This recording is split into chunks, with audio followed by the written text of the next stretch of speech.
looks. I was far from was deep for your limbs. I'll burn your bones.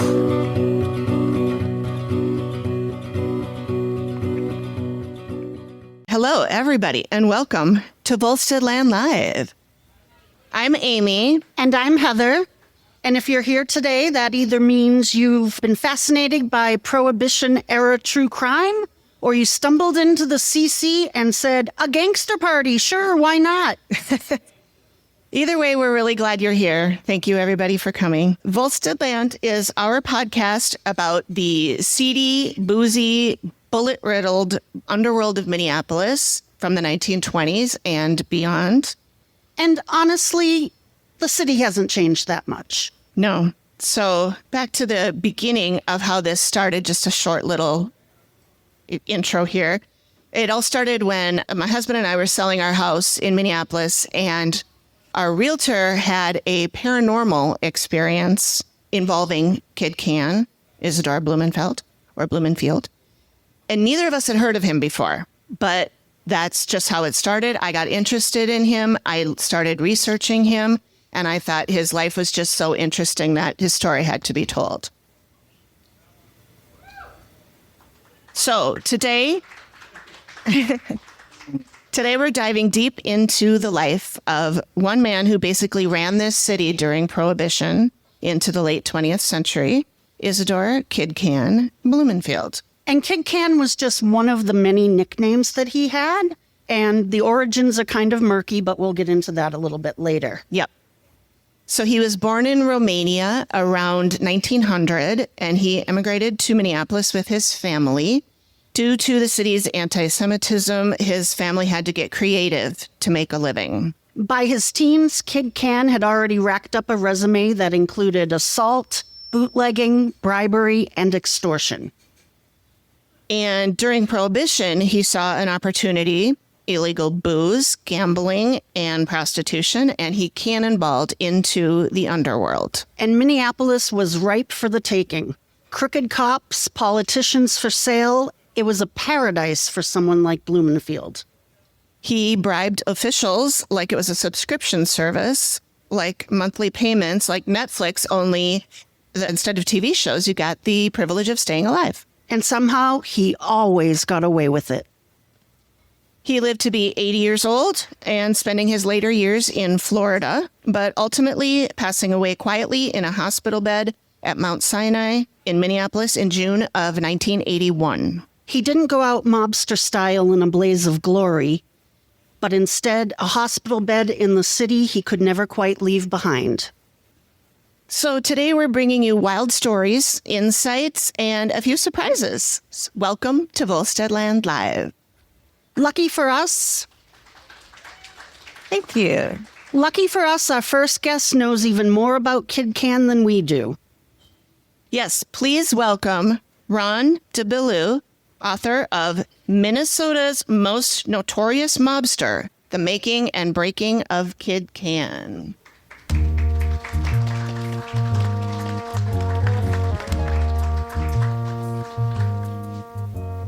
Welcome. Welcome. Thank you for having me. Of course. So this is your amazing book. Which I just finished this morning. Yeah, I've been reading it all week. I'm not quite done yet, but it is very, very good. So what hooked you on learning about Minneapolis's mobster past? Well, it started out when I was writing my first book, Minneapolis Murder and Mayhem, and I had planned to include a chapter on the Minneapolis mob, and no particular mobster, just the whole mob, the whole network. And then it ended up being very long, too long for a chapter. Then it was going to be a whole section of the book, like several chapters, and then it turned into a book-length manuscript. And as for how I narrowed it down, one of my earliest readers for that book is Jewish, and she was really interested in particular in the Jewish mobsters. And so I focused in on that sort of for her sake. And then that was so much information there that I ended up narrowing it down to like a kingpin.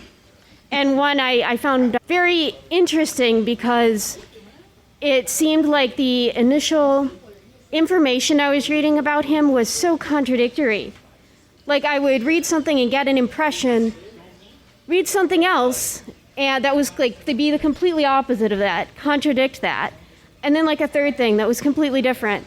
And that slipperiness just made it very intriguing. Great. Yeah, we found that too when we were doing our research. Do you want to go? What do you think was one of the most interesting things that you uncovered in your research? It was probably how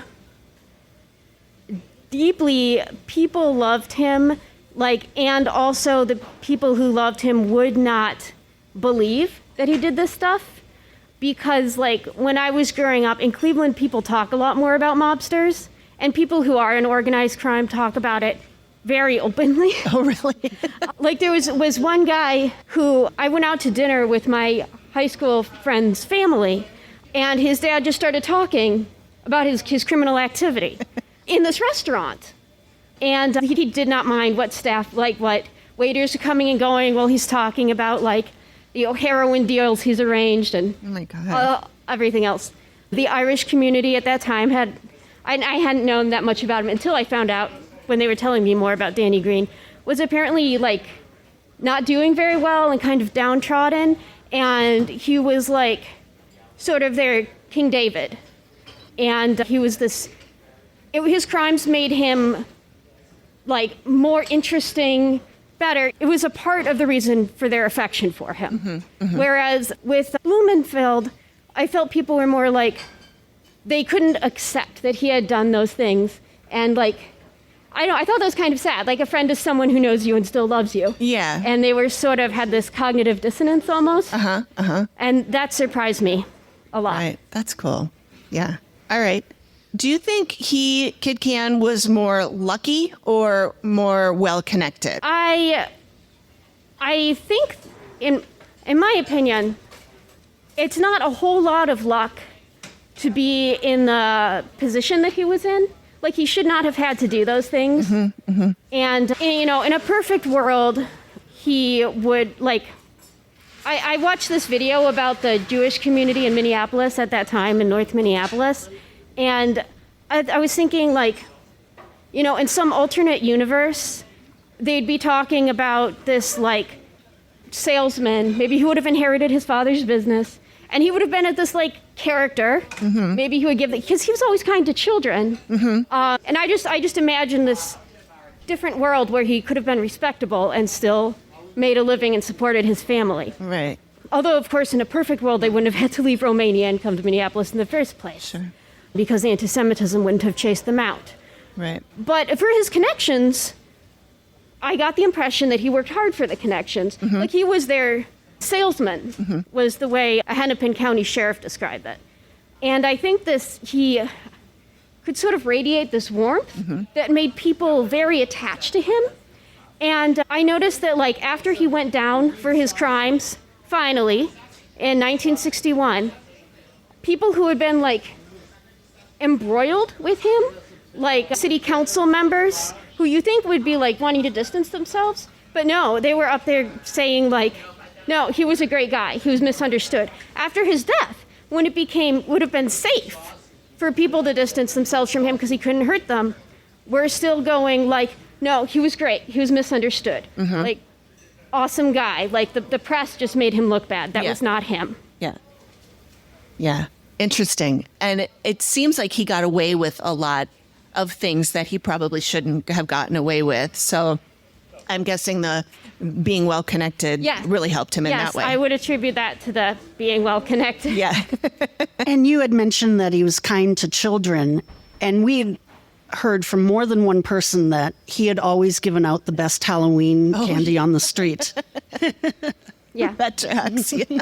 What is one myth about Kid Cann that you believe is true?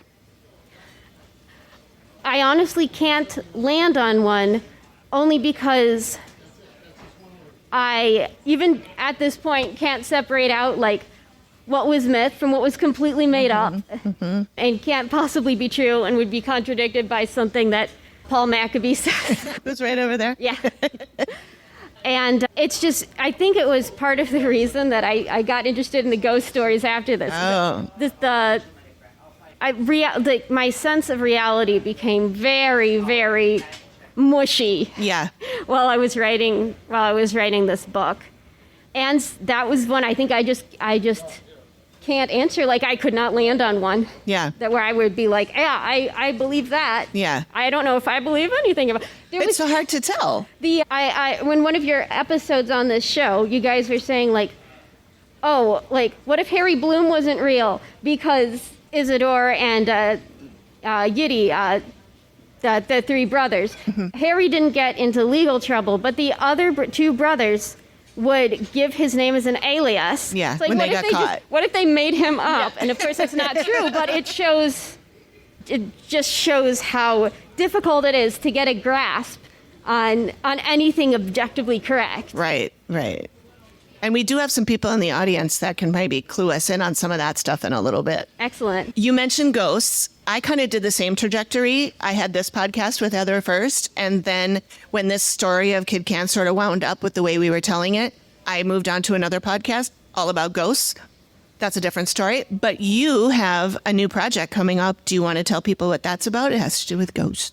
My immediate book project, the first thing that I have a book deal for and that's going to come out next, is Haunted Minneapolis. And it's a collection of ghost stories around Minneapolis. Some of them are very silly. My favorite so far is Susie the Monster, who lives at Hale Elementary School.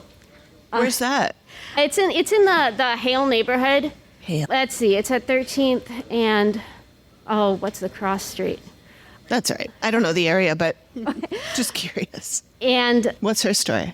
oh, she just exists. Oh. She's That's a good one. she is in one of the bathrooms, and if you go into the bathroom, close the door, and turn on the light, you'll see Susie. Oh. And the kid who told me this was so convinced of the reality of Susie that she said at the next library day she was going to check out a book and learn more about Susie the Monster. Oh, okay. Sounds great. When can we expect that to be out? I think it will probably be October after next, Okay. but it So, might be year and a half? it might be sooner. But that's when I expect right now. Great. Okay. Well, this is great talking to you. Is there anything else that you want to mention, that you want to talk about? Anything you want to bring up about writing this book? I had to leave a lot on the cutting room floor. And this is because I love my publisher. This is not a criticism of my publisher. There was a word limit. Mm-hmm. It would be this thick, right? And my first draft of this was 30,000 words over the limit. Oh, my. So there's a lot of material I had to take out. But that's not like gone to waste because I will have subsequent book projects after this where I can incorporate that material I left behind. So this book is actually not every single known and expected thing about Kid Cann. This was more an attempt to grapple with the myth and figure out where the man started and the myth left off. Right. I hope I'm not making it sound boring. I don't think it's boring. It's not boring. It's really good. It's very well written. The Star Tribune said it was gripping. Yes.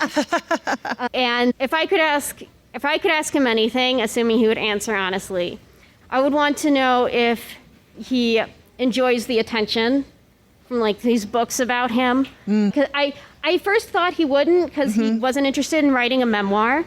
And he said 90% of what was written about me is bullshit. Right. But then I also remembered that a friend of his told Maccabee that Fergie was addicted to ink. Fergie was one of his many nicknames. Yep.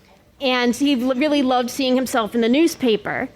So I wonder if he would like having books and articles written all about him. Yeah, that's interesting. And podcasts. Yes, And podcasts. He might be here with us right now because this whole mixer that I have here recording our sound went kaflooey for a minute. It just shut off for no reason. So if you're here with us, Was that you, welcome. Isadore? Are you enjoying the attention? I'm guessing. All right. Well, thank you so much for joining us. And And you have some books for sale? Yes, I have books for sale at the she's at the table over here. Books for sale. So go on over and say hi. and get a book. All right. Thank you so much. Thank you so much.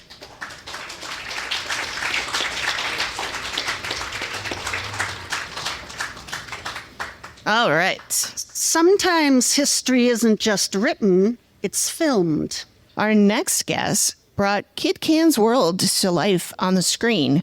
Please welcome filmmaker Michael Greenberg, creator of the short film The Combination. Hello. How we doing?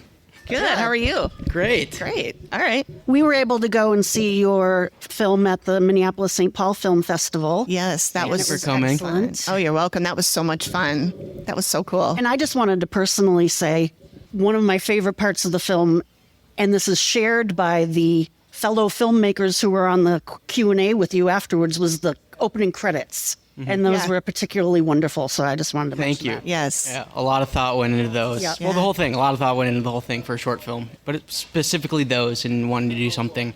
Our whole team really wanted to be authentic. With the money we had, we wanted to make something authentic that felt real, that was practical. We used a miniature. We used all the credits on those things were printed and physical and in frame, and minimized CGI because we didn't have the budget for it, and we Right. Right. it speaks to the era of what we were making. So. Nice. We will ask you also, what inspired you to create a film on Kid Cann? Yeah, so I grew up here. I grew up in Plymouth. I'm part of the Jewish community here, and it was a story that I had never heard one single thing about, not a single thing, and that shocked me a little bit. So I just moved back from LA. I was out there, got my start in the business, and then somebody told me about the story. It was kind of still during the pandemic. It was like 2021, and I'm a big believer in things are meant to be. Mm-hmm. When I heard that story, and I realized that nobody's told it. Mm-hmm. The Coen brothers didn't touch it. They did a whole gangster, with not using any of it. And I was like, I feel like it's my duty to tell it. And tell it in the right way. And being a film guy myself, I've never seen.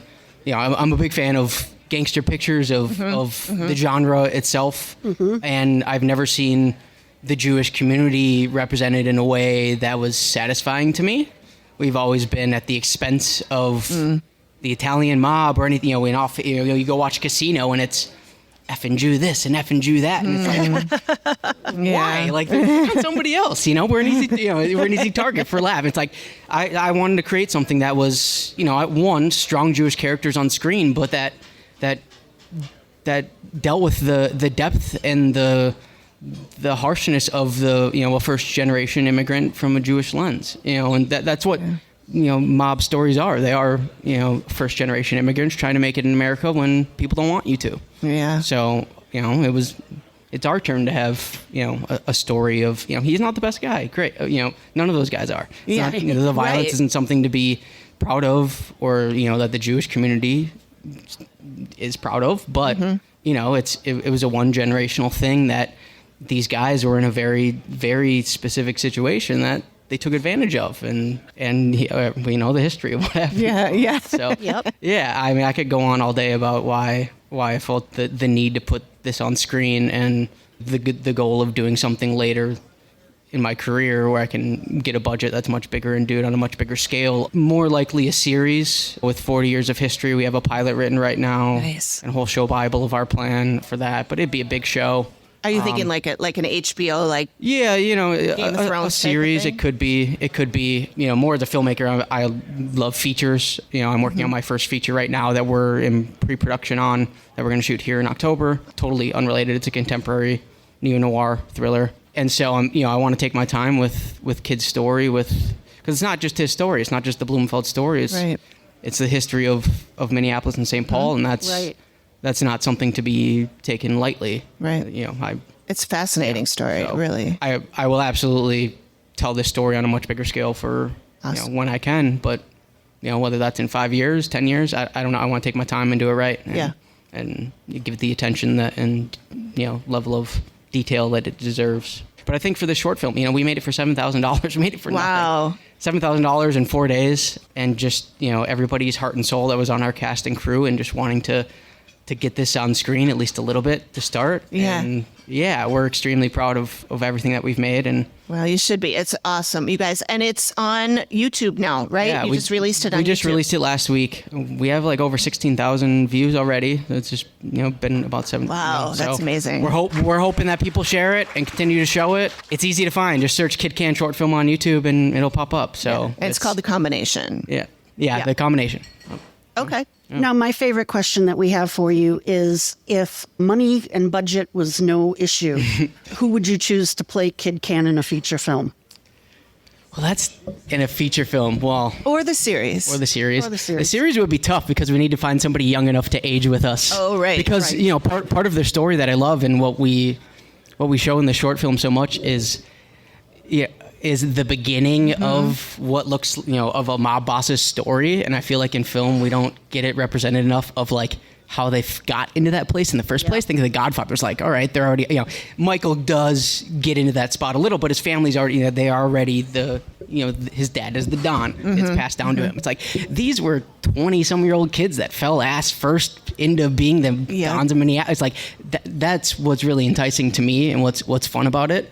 And obviously that comes across in the film a lot of their kind of naiveness and cockiness and that, that Yiddish humor and is something that I'd never seen done before in Mob, so that in there. But back to your question, I don't know. Daniel Radcliffe, if we were just like saying in the 30s, like why not Harry Potter? He's Jewish. That'd be a strange role for him. Different when he's taken. That would be from Harry Potter to Kid Cann. I haven't thought about it that much because But yeah, I think he's the one. If we're saying, besides Ryan London Levin, that is Kid Cann in our short film. Besides him, he's my number one. But he's very good. Unfortunately for film, in order to sell a product to a worldwide audience, you gotta have faces that people recognize. But Ryan will hit it big. Very he's good, awesome. and he looks exactly how I pictured Kid Cann in my head. Yeah, so maybe if you don't do this for another few years, he'll skyrocket to fame in between, and then you can have him. I hope he's not too old. I mean, we could have a couple actors playing the role if that's not ideal, but we could. They can do a lot with makeup. Maybe now. Daniel Radcliffe. I don't know. Okay, good. I like it. All right. How did you choose the film's tone and style? Yeah, just looking at references of shows and films that I love, throw a bunch out there. But, Miller's Crossing by the Coens, kind of the look and color of it is so great. Our tone is a little bit less serious. I mean, it's not less serious, but there's a little bit more comedy in there. Peaky Blinders was a big one as a show, obviously on Netflix now. That's great in the era. We just watched a bunch of, stuff of that era. Boardwalk Empire was another one that does the period very, very well, starring Steve Buscemi on HBO. I kind of took all of those and tried to put my own unique Yiddish spin on it, and really snappy, witty dialogue and fast moving, and for $7,000, it definitely came across on the screen. We punched above our weight, absolutely. So how do you balance fact and storytelling? Yeah, I think that's always the tough part of telling a true story is, the real story about Isadore's first murder, or allegedly first murder, obviously not convicted. He was not found guilty of it. It was an accident. It was he and a guy fighting over a girl in a speakeasy or outside of a speakeasy. Probably started inside the speakeasy, but then outside. And then the cab driver stepped in and got in the way of it. And that's a good story in itself. But when you're talking about film, you need confrontation and you need an antagonist. And when we look at the story of Kid's whole trajectory of his career, a lot of the issues that they have are with the press, or with the KKK, or with the literal Nazis in town. And so whether it's a film or a series, that is a giant part of the story of Minneapolis and that they're intertwined with. So I felt like I wanted to interject some of that anti-Semitism and, somebody that would have been in the KKK in being kind of the antagonist in this, still over a girl. That's the pinpoint of why he does, this antagonist, what he does is because he's jealous of that the girls went to the back table with them. So, there's some of the real story in there, and the way it happened is an accident. And I think I approached it, and our whole team approached it, as just wanting to be authentic and trying to be authentic. Obviously, nobody was there. Nobody knows the actual history. They weren't sitting in the room. There's no video or film of these people, with these events. So it's doing our best to tell it in an authentic way, but make it easy and to digest by an audience. So, it's a tough line, and there's never a right answer. I think it's always picking and choosing, and hopefully you make the right choices along the way. Right. So, okay. Yeah. Which scene was the hardest to film? I know the short film is sort of like one scene, but you it's a few. two because you it's had only a few. Out of the whole thing, we have a oneer in there when we are introduced to the speakeasy that starts with our miniature shot, and it's attached to what we shot in a studio, and it's a whole long oneer of going through That's the speakeasy super with all these cool. different people, and it's Yeah. all coordinated of people doing other things outside. We shot that, and that took us half a day coming up with everything. It was written very specifically, but coming up with everything and rehearsing that, and it took us only 13 takes because that's as much time as we had. But that's definitely when you're having that many people needing to hit their marks like that with the camera and everything, which is why they're so much fun. So that, and then the miniature shot took like a half a day. The whole thing of build that, I took like a month of Alex Weston, my art director, who's fantastic. And he was a historian. He doesn't work there anymore, but he was a historian at the Minnesota Historical Society. Oh. And we shot the office stuff at the James J. Hill House in St. Paul because he was a manager there. So his knowledge, his access to documents and for art purposes was unbelievable. If you look in the film, if you're looking in Mendau's office there, the newspaper on the desk was from the day that this took place based off history. That his diplomas on the wall were his actual caller's diplomas. The picture in the corner was the guy's actual wife. It's like because he just pulled those from all the records at the historical society. Oh, so cool. it's, and like in the back windows, he just printed out. Somebody had taken a picture in the 1920s.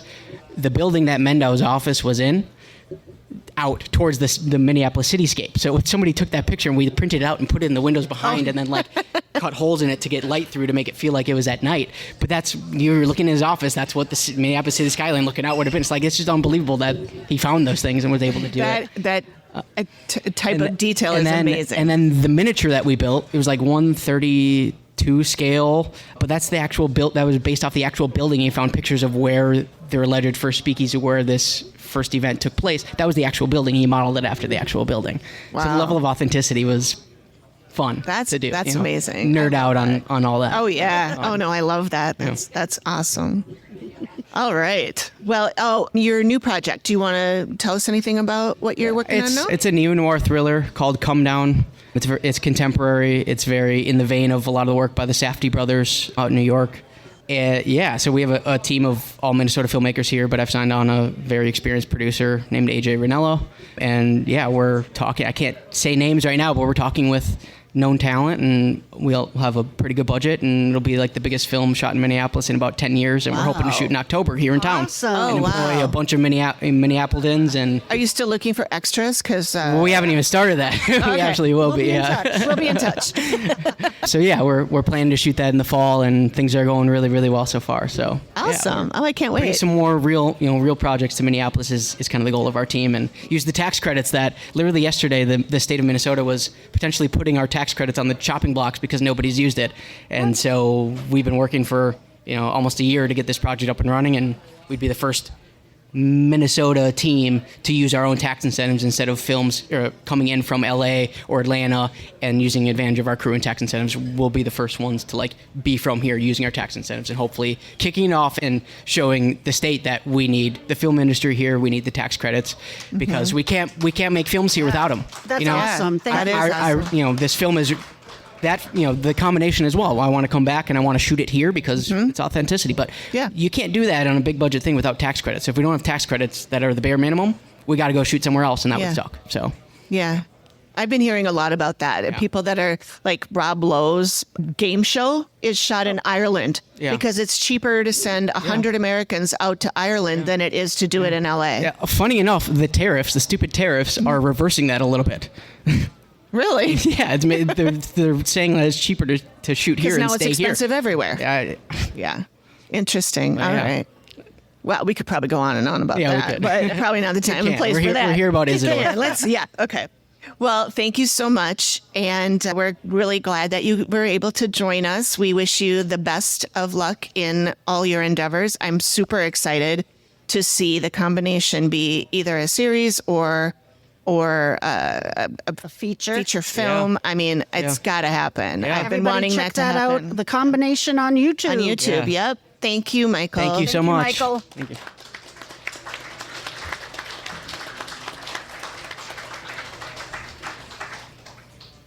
So now, for someone who could probably out-research all of us combined, Paul Maccabee, author of the crime history book John Dillinger Slept Here. Welcome, Paul.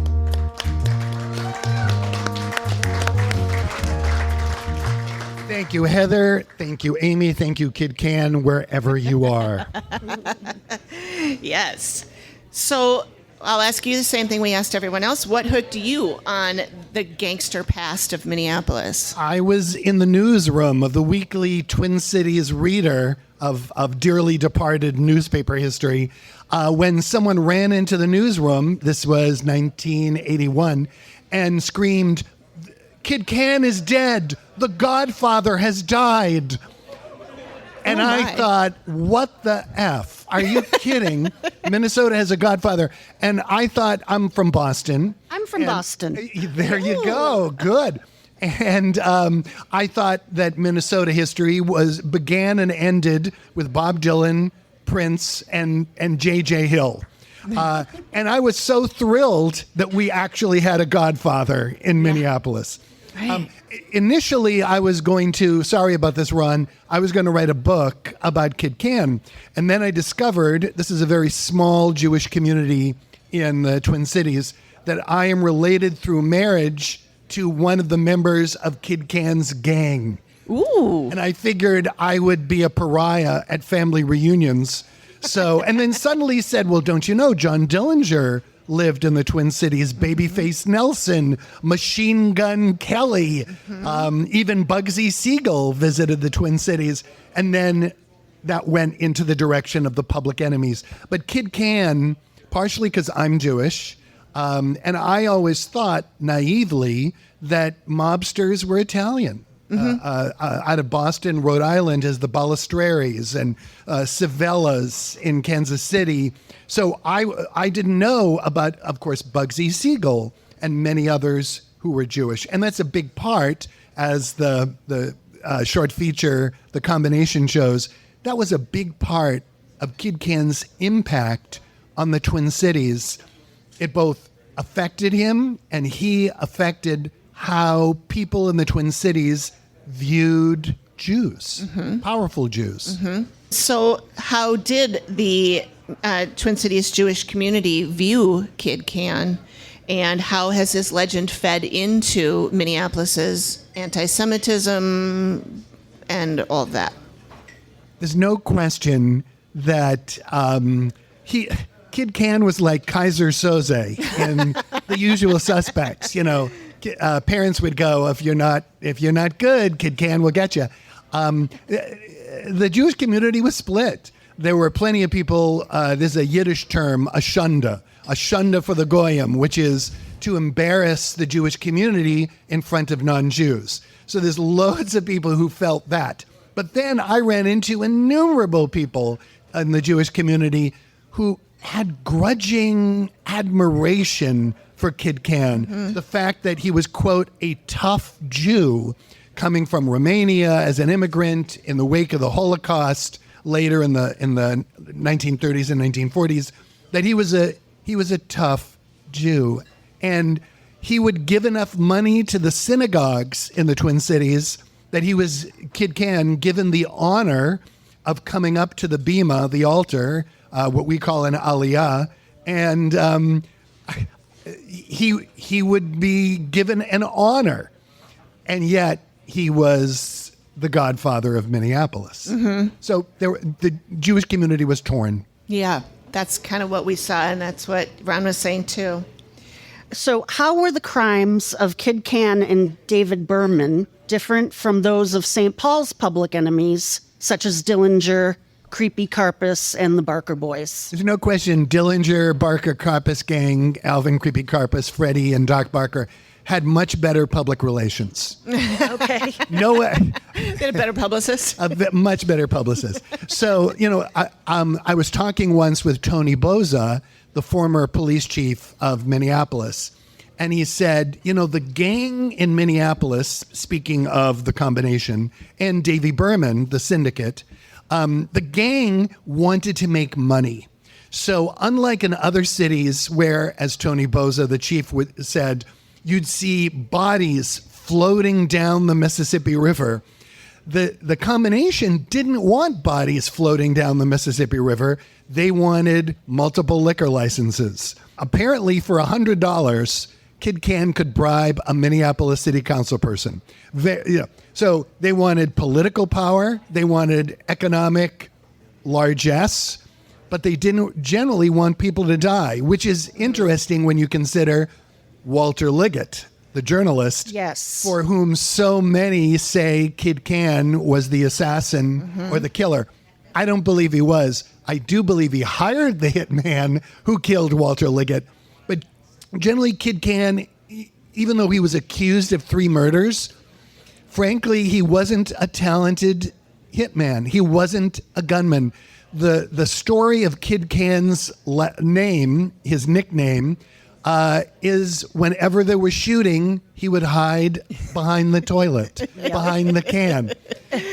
Unlike Jack Apple, who was a syndicate hitman for both the Berman Syndicate and the Blumenfeld combination, Jack Apple was a killer, as was Willie Icepick Alderman. I love their nicknames.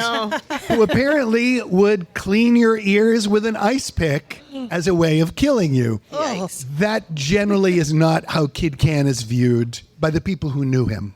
Yeah. Yeah. I was going to ask that too. You don't believe that he killed Walter Liggett? Marta, who has passed, Marta Liggett, his daughter, was a small girl at the time when she witnessed the killing of her dad. How horrible. Marta always believed, as did her mother, that it was Kid Cann. Kid Cann's alibi was that he was in Abe Garfinkel's barbershop. I think that's a kind of a limp alibi. But again, the biggest argument that Kid Cann did not kill scandal sheet journalist Walter Liggett is Kid Cann would have hired somebody to do it. He wouldn't have done it himself. That's what I thought too. I got the impression in the research that we did that he did not really want to get his hands dirty, that he would hire someone else to. Oh, he may have been in the car. He may have been in the car. And let's not forget the Connie Alfin. Oh yeah, that's an interesting story. Who was the bookkeeper who turned state's evidence against Kid Cann's syndicate. And Connie was driven on a one-way ride, much like Miller's Crossing with the Coen brothers, and shot to death. Most likely, Kid Cann was there. Most likely, he did not pull the trigger on his accountant. Yeah. Wow. Okay. So our last question. How did the FBI or the Justice Department finally bring him down? It's so ironic. Here's a guy, Isadore Blumenfeld, who was accused of 3 murders, involved in the rackets, labor racketeering, and yet what really got him, I mean, he served a year in the workhouse for a prohibition offense, but ultimately, as someone has said, he was quite slippery. He was constantly acquitted. When the kidnapping occurred that Machine Gun Kelly was sent to prison for, Kid Cann probably was involved in the ransom. He was the only person in all the defendants to get acquitted. So Kid Cann was able to get out of almost everything that he wanted to. I'm sorry, tell me your question again. How did they finally bring him down? Oh, yes, I'm sorry. Yeah, no. They finally brought him down. It was a woman. It's always a woman. Of course it is. Marilyn Tollefson, who he transported across state lines, meaning he was dating a woman. Okay. And he brought her across state lines. That was a federal Mann Act offense. Yep. But what's interesting is, according to the Immigration and Naturalization Service files and the Justice Department files, J. Edgar Hoover, most likely a closeted gay man. Let's get it out there. J. Edgar Hoover decided to investigate Kid Cann's sex life. And there's quite a lot of it. It's my ears burn as I read it. I interviewed one of the people who was at the, quote, sex orgies that Kid Cann was doing. he was having a good time. He was, if you're a mob boss, why not do it? If you can do it. But apparently the FBI was so desperate to get him, they eventually were able to get to Marilyn, his girlfriend, most likely a case of prostitution. And then, incredibly, Kid Cann tried to bribe a federal agent while he was being tried for another offense, and they got him for bribery. And then, as you know, Kid Cann, unlike Bugsy Siegel, who was shot to death, unlike so many other gangsters of the period, was seen in Minneapolis checking his stock market prices at his stockbrokers, and died a natural death at Mount Sinai Hospital in Minneapolis. One of the only men of his generation in the mob who died basically in his sleep. Yeah. Yeah, it's crazy. Well, is there anything else you want to tell the people? Make sure that they know about either your book or anything that we haven't covered about Kid Cann? You have been so thorough. I just have to add something, which is somewhat leaning towards St. Paul's experience with the mobsters, and you alluded to what was different about the gangsters, is the people of St. Paul knew that public enemy number one, John Dillinger, was there eating at restaurants, and they didn't turn him in. I am always fascinated how we in Minnesota and in the United States have thought that we could find common ground with gangsters. And that happened in St. Paul big time. It happened to some extent in Minneapolis. Everybody knew what was going on. But it goes to, during World War II, how did we keep the docks safe from Nazi saboteurs during World War II? We work with the mafia. When the CIA wanted to kill Fidel Castro, we talked to Santos Trafficante, the head of the Louisiana Mafia. So I think what the lesson to be learned from the Kid Cann combination experience, certainly from the St. Paul experience, is we tend to try to tolerate criminality, and it ends up biting us in the butt historically over the last century. Sure. All right. Yeah, that's great. That's true. All right. Well, thank you so much for joining us. Thank you, We're guys. honored that you wanted to come up here and talk to us. And I know I spoke to you while we were doing the podcast, and we had a little Zoom, and we talked about some stuff, and that was really great. But it's nice to finally meet you in real life, in person. So thank you so much. Thank you, Amy. Everybody, Thank you, Heather. you to Paul Thank Maccabee. you. Okay, before we get into audience stuff, I just want to mention real quick. Over in the corner, Greg, raise your hand. That's my husband, Greg, and that's our little table where all our stuff is. And you can get more info. We have T-shirts, these, and he's holding up the sign. Little QR codes there. And all stuff about our podcast is over there. So you can head over there if you're interested in that. There's stickers. There's stickers. Like there I have on my water bottle. So that's where you can go for that. Okay, and now we have someone who brings the story full circle, family style. The grandson of Abe Percansky, Kid Cann's business partner. Please welcome Marc Percansky. You let that play. I love that song. That song is written by my friend Melissa, by the way. Oh my God. Well, it's hard following up all this legendary history. Great job, Ron. I want to say your book's for sale back there. Yep.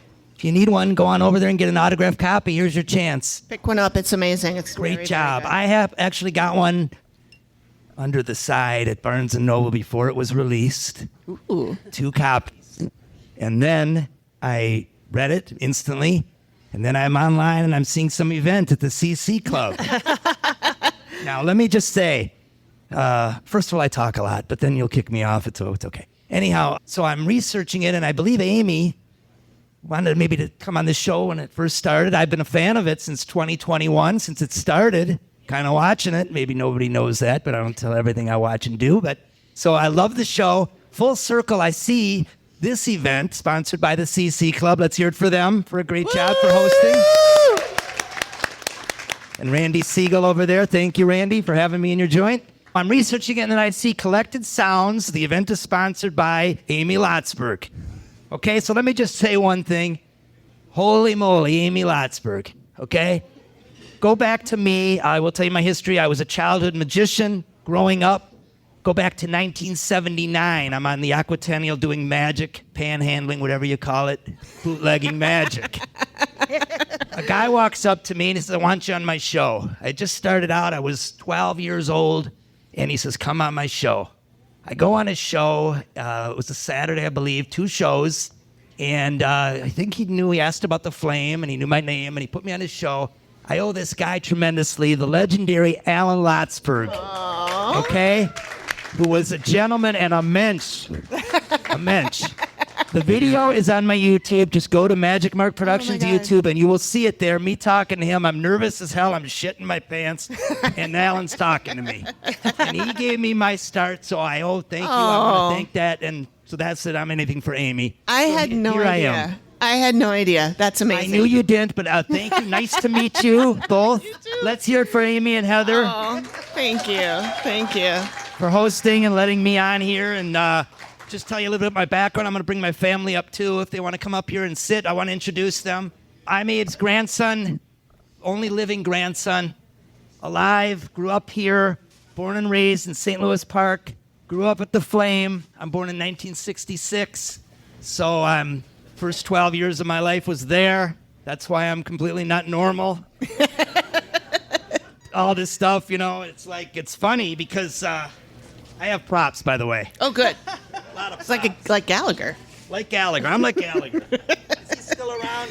I don't believe he is with us any longer. All right. So I grew up here, and I mean, find it funny some of the names they call gangsters: thug, criminal, mobster, hoodlum, racketeer, crook, robber, brigand, mafioso, hood, tough, desperado, gunman.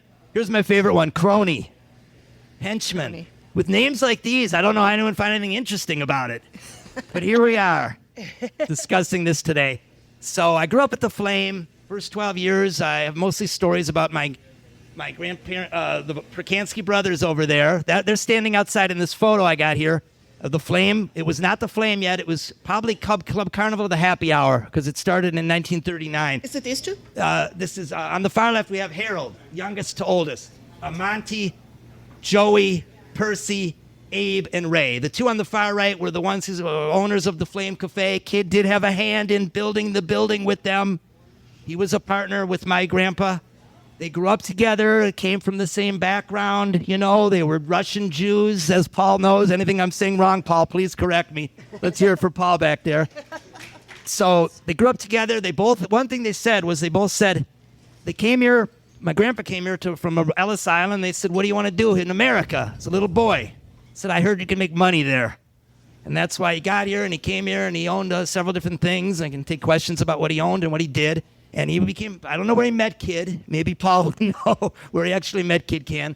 And they were buddies throughout and had a lot of history together. I would hear his name, growing up. And just a hell of an upbringing. And I don't know. A lot of fun. Yeah, that's awesome. So and Abe and Ray were the two partners of it through the end. And it got closed down in 1978. Right. Okay. Go ahead. Anything you want to ask me? I do have some questions. Long-winded intro. No, that's good. So you already touched on this a little bit, but what kind of man was Abe Percansky? Okay. As a family man, but can I call up my two sisters now just to sit here with me? Yeah. If anyone wants to ask them anything. My older sister, Lisa Percansky Goldwater, who's a little bit older than me, who might be able to shed some light on some things I don't know because she's a little bit older than me and has more history. Next to her is my youngest sister, Romy Percansky. Hello. Nice to meet you. They have a son. I also want to bring up one more guy. I'm not making this shit up, okay? Could I please bring up Abe's great-grandson, Abe Percansky Siegel? Okay. I'd like to be named after that. I know. Wow. Yes. So what kind of man? Yeah. Okay, yes, thank you. Wonderful grandpa. really cared deeply about his grandkids like any Jewish grandpa would. I think he actually loved his grandkids more than his own kids. But does that happen a lot out there? The grandparents out there, and they love your grandkids more than... Anyhow, so he was a great grandpa, very down to earth. We grew up every Sunday. We visited him, always together. And I want to tell you, him and Kid and the whole Yiddy and Harry and all of them, and Augie Ratner and Jack Apple. I heard stories through my whole lifetime from I them. read Augie's book. Augie's book. But they started Hennepin Avenue and the nightclub business in this town. And I'll tell you, instead of being called and characterized and hailed as gangsters, they should be heroes. Because the Jewish families and the little guy got started through favors that these gentlemen did for them. So it was a lot easier back then than pushing one to collect, to chat one and talk on the phone. You just needed to get to them guys, and they would help you open up a little tailor shop. Even Carl Polad. I went to my grandfather to start the F&M Bank, and Max Winter. And so I'll tell you about the Flame Cafe, which was Club Carnival, which was built for gangsters, by gangsters, so-called. They had big red booths, something like this fashion, with telephones, and at the booth, and tablecloths and waitresses and the crew that worked there forever. And it was a notorious, iconic landmark for the Midwest. Then people would sit around, and next to them would be like politicians or Hubert Humphrey I had met as a little girl. And a big nightclub would come in, big acts, and my grandpa would always entertain them and take them on boats. But as he called them, Yiddy and Izzy and all the guys, they were of the same cloth, like my brother said. They started as little kids selling papers. My grandpa, under the merchandise building, which is now the Hennepin Arts Center, was 12, 13 years old, selling papers to stay out of the cold. And they kicked him out. They said, "You got to get out of here, kid." And he said, "Oh, screw you. I'm going to someday own the building." Sure enough, he did. Bought and sold. But there's a lot of legend, and it was an iconic landmark that they built. And it was like the Copacabana. I mean, really, glamorous. The guys with the cigar bars was there, and they started the liquor industry. I'm envisioning that it's kind of like that scene in Goodfellas. Goodfellas or they're with Casablanca. The performers of the Copacabana. Yes. Yeah. Right. So it was a lot of history there. But after the Flame closed and the stories changed and the politics changed in town, people from all over would say, "Oh, at the Flame I met my wife, or I was there for this, and I met, we had Willie Nelson." It became a country club after the early days with the jazz and the glamour of the... My grandpa would go to work in a tuxedo. And it was really an iconic place that lasted. And it was started, and like many of the businesses in this town, by the so-called guys from Romania. Yeah. Anyways, I'll let my nephew Abe or sister Romy say. I'll let Abe say something. I think Michael did a wonderful job on that movie. On this. Yeah. I've watched it several times. You did a great job. And sort of based on that 1924 cab drive murder outside the Flame. But you did a great job. Wonderful. Keep it up. Keep up the good work. Excellent job, Michael. I loved every minute of it. And I slept like a baby after I watched it. Okay, Abe, you want to say anything? Or we're going to take questions out. Let me tell you, I brought more props. Okay. Amy, another question. Go ahead. Oh, I thought this was your show now. How was Kid Cann talked about in your family? Like, what's the lore you guys got? Always decent words, and a gentleman and a friend and someone you could count on. It was many stories always around a dinner table, and up north when they all lived on the north side, you would hear, and he would come over quite a bit. And my grandmother, one time I tell you that my grandfather, by somebody, was being beaten up. And his brother Ray went to kick for help to save him and begged on his knees for his life. And then he saved him, however the story goes. But the next day was my father's bar mitzvah, and my grandpa showed up with 2 black eyes, but made it there alive, I guess thanks to... Kid Cann. Wow. That's my good story. Okay. He probably saved each other's butts a lot through the years, and he did, at the end, he did go to his funeral. He felt very bad. I want to get someone who's got a clip of the news. It was in the rain, about 100 people were there, and he felt really bad. So they were lifelong friends. Yeah. You know, Yeah. as soon as they met, they were connected and together through the years. I remember him telling me about him, and I did meet him once. You did? Yeah, in the Flame, and I have his pool cue right here. What? Oh, Kid my Cann's pool cue. goodness. So they owned a lot of billiard clubs in town. They had pool tables there. One of the first jobs I had at the Flame was go empty the pinball machines. Oh, yeah. There was a whole pinball There was pinball scandal. machines there, and then I loved that they had these pine nuts and club soda or Shirley Temples I would have, growing Yeah. up. Wasn't there much at night. It got a little wilder as the day went on, of course. But the other pool story I have is my grandpa. It's one of the stories. I'm having my bar mitzvah in '79, and I said, trying to get him to pay for my bar mitzvah. All right, I'll go out. Let's have a game of pool. Win, the winner doesn't lose. Winner doesn't. If I win, I don't pay. And I was a pretty good pool player back then, and we played a game of pool where he was living and whatnot. And he kicked my ass at that game of pool. And then he always said he had no trouble with anybody. People would come in, always picking on me. He was about 5'6", wasn't afraid of anybody. One time he told me a story. This is kind of a good story I have if I don't get to that. But the guy pulled a gun on him, kicked him in the you-know-what, took the gun and escorted him out the building. Oh. And he had never had trouble with any of that. He was, they hired good help. They hired a lot of convicts because they couldn't get jobs towards the 70s. Yeah. So we were loaded with ex-convicts Yeah. working there. They hired them. So he shows up. So one time he said never had any trouble with any fights or anything, but two women, they were a lesbian couple, beat him up. Hit him with a plywood outside the Flame, and he came to my bar mitzvah with a black eye.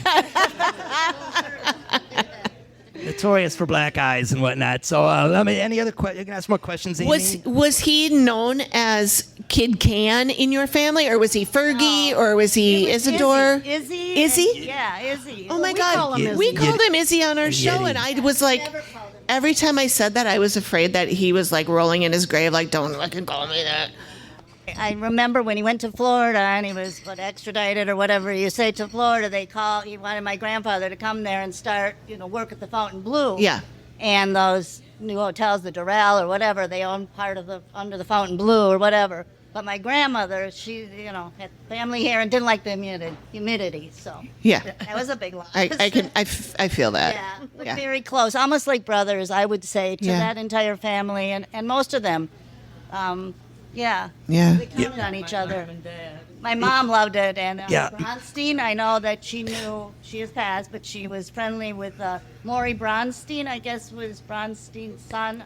I know Sandra Bronstein, who was the Brownie's granddaughter. And Barney Berman, all of them, my grandfather worked with them and helped them, and my mom was very much on entertaining them. My dad kind of stayed out of it, but they had a big boat on Lake Stillwater, and they would take everybody out, all the entertainers from the Flame, and steaks and whatever it was. But yeah.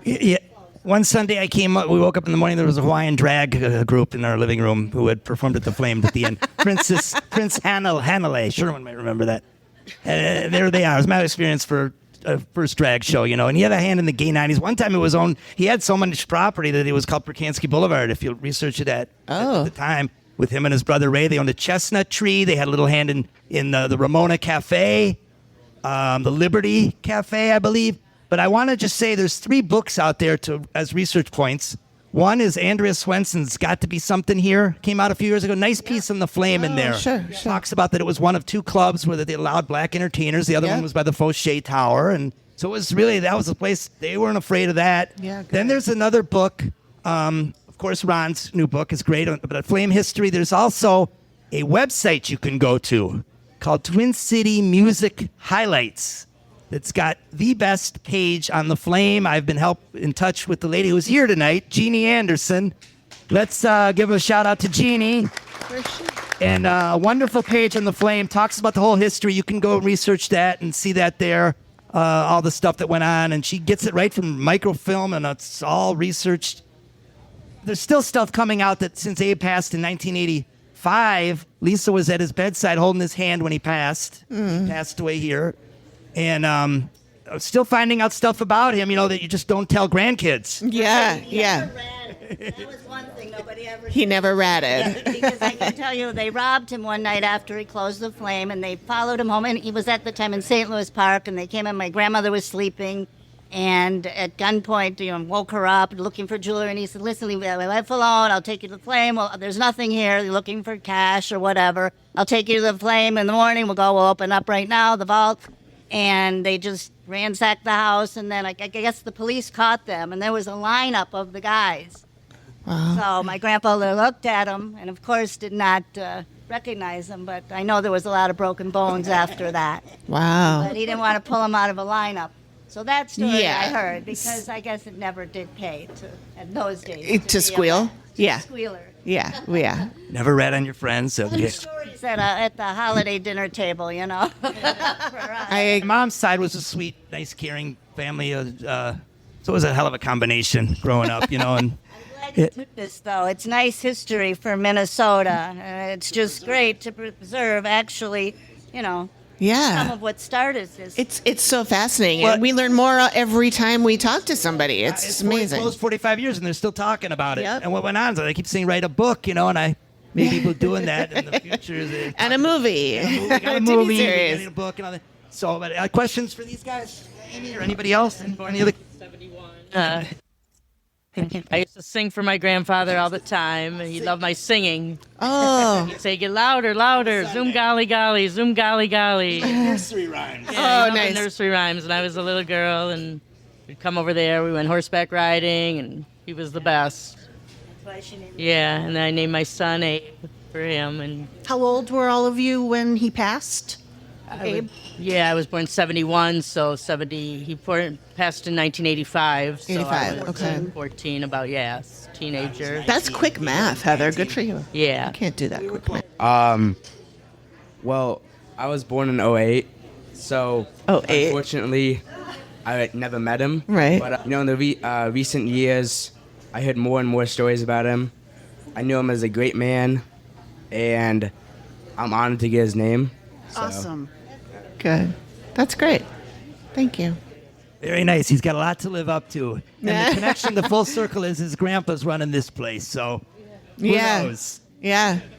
That's great. Percansky and DeSiegel, so we'll see All what he right. wants to do. Let's I see. want to bring up a friend of mine. Yeah, Okay. sure. Bring it up. No. Thank you, Lisa and Romy. Thank you, Percansky family. I know there's some other people who have raised their hands too, and we will get to guys. I don't know So, who you're going to bring up. This is a I'm gonna bring surprise up to my me. surprise. Okay. I did talk to this gentleman for a little bit earlier. So we have somebody here. Let me just say a little quick thing about the flame, and I'll bring him up. The man I'm going to bring up describes the flame like this. He says, the stories about the flame were many and hilarious. The following remarks are from this man from an interview he did in Metro Magazine, right out of Jeannie's website, Twin City Music Highlights. Right. Webb Pierce, the country guy, drove a Pontiac Bonneville with silver dollars attached to it and parked it on Nicollet Avenue with the top down while he played his shows. People would stop and look at it, but nobody bothered with it. It was a nationally known place. Every week, Billboard and Variety magazines would write about what was happening at the Flame. National talent agents would come in there, and national critics as well. Sports personalities and other people would hang out together. They had this $2.50 T-bone steak dinner, which at that time was a very good price. Still a Most places would charge $5 for a steak like this, he said. It was kind of a place where the middle class and even somewhat redneck, so to speak, could hang out. Professional people and the affluent also went there to let their hair hang down. The other people went there to put on the dog. They all commingled with no problem at all. So I'd like to introduce to you a real country legend who's been around for so many years and the last remaining survivor of playing at the Flame. He's got some stories for you. Ladies and gentlemen, please welcome Sherwin Linton and his lovely wife, Pam.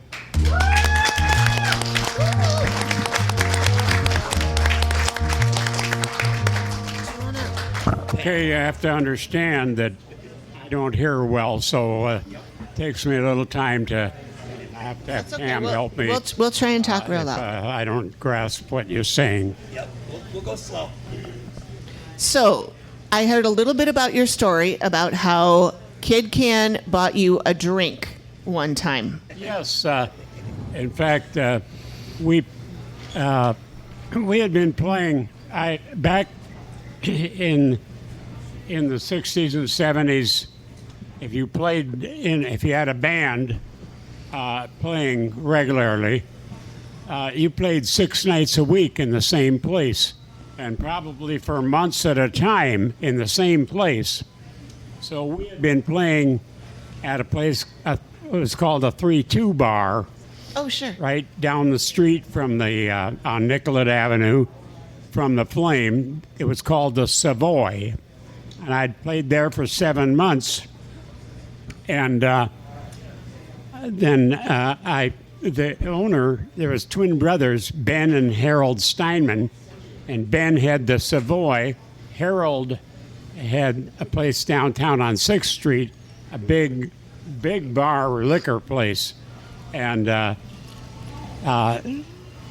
but Harold would be the one that would come down and pay me every Sunday night when we were done. And so on a Sunday night, he was paying me, and I told him, I said, I'd like to, it would be a step up to play at the Variety Bar downtown, a big liquor place. And so I said, can you hire us down there? He says, I don't know if you got enough class to make it in a whiskey joint. You had to know Harold. I thought, if he's got enough class to own one, I got enough class to play there. But anyway, I said, well, then I'm going to see if I can get into the Flame. Nobody ever went from the Savoy to the Flame. So I said, well, okay. The next day I went over to the Flame and met Ray and Abe Perkins. I already knew them. I'd been in there. And they took me in the office, and I told Ray, I said, I'd like to play here. Now, the Flame had a front bar where they had 2 bands that alternated, half an hour each. And then in the main room, you had to imagine this place. They had a big dining room and then a dance floor in front of the stage, a concert-type stage. And that dance floor, the leader of the band, when they were doing a show, he would push a button and that whole dance floor would raise up to the same level of the rest of the concert stage. They'd move the microphones out there, and they'd bring out Waylon Jennings, Hank Snow, Buck Owens. They had major stars every week that would do 3 shows a night. So Harold said, nobody ever went from the Savoy to the Flame. I said, well, I'm going to see. So I went over there, and I talked to Ray Perkins the next day, and he gave me a contract for 6 weeks to play in the front room, where you would play half an hour, and then the other band would take over, and then the band that was not on at the time would go back in the back room and be the opening act for the star of the week. So it was a really quite advantageous place to be if you're into entertainment and country music, because they had all these big stars there. So anyway, then we played we opened at the Flame. I went back, in fact, on that following Sunday night when I was getting paid, I said to Harold, I says, well, in 4 weeks I will have been playing in the Flame for 2. He says, what do you mean? And he had this Uncle Jack says, he means that he is giving you his 2-week notice. So anyway, we played at the Flame, and the opening night, either was the opening night or the second night, in a corner, when you came in the front door, the first table to the left, there was a table there with some people on it, and when I took a break, Abe Perkins said, Sherwin, there's a man over here who wants to meet you. He really likes your singing. So he brought me over there, and he said, Sherwin, this is Isadore. And so I didn't know who Isadore was but anyway, I met him, and he bought me a drink, and I drank Cuba Libras, but I thought maybe I should look a little more uptown or classy, so I ordered a scotch and water. All right. And he met me, and then he said, "That's my drink, scotch and water." So, Oh, okay. I figured I'd establish a little bit of a common base there with him. Right. So anyway, we visited for a little while, and he said, "I'd like to hear you sing that song you did again, North to Alaska." And he says, I'm not into this kind of music that much, but that's a good song. Oh, nice. So I visited with him a little bit, and in the rest of the he had 3 or 4 people around him. And so that was my meeting with Isadore Blumenfeld. Nice. Can you sing us a few lines of the song? Can I sing it now? Just a couple lines. Way up north, north to Alaska. We're going north, the rush is on.